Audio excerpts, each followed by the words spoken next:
going to trigger you and get you in and fill you, that it's going to take you with it for as long as the ride is going to last. Sometimes these rides are quick, sometimes they're not. Okay, so there you have it. Let's see what else is interesting on here. Let's take a look at some of the bot checks we got. Let's look at all the securities that are being operated in.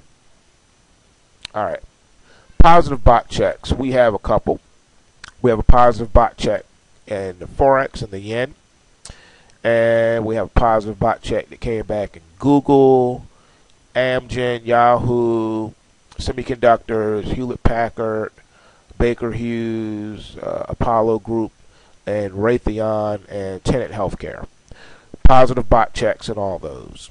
Okay, and it just so happens that in the first four here, Yahoo, Semiconductor, Hewlett Packard, and Baker Hughes, we have possible post-wave scenarios working out.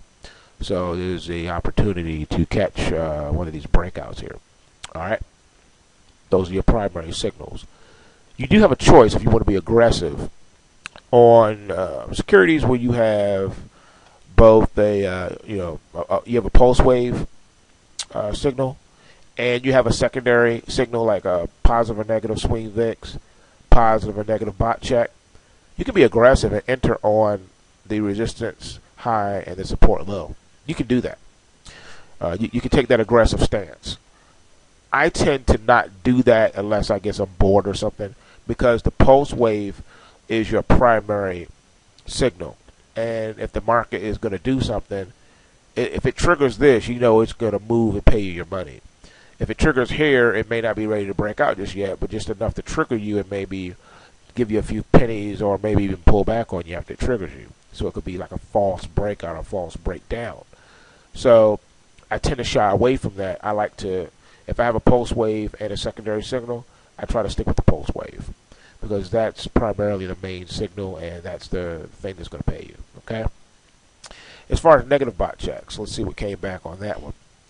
All right, negative bot checks. We have it in the ultra yen. Oh, look at this. Negative bot check came back in gold and silver and potash and Coca-Cola and the Dow transports, commodity ETF, Caterpillar, and also corn futures. So there's a lot of operating going on, as you can see. So anyway, be encouraged, and remember, take what you can and give nothing back.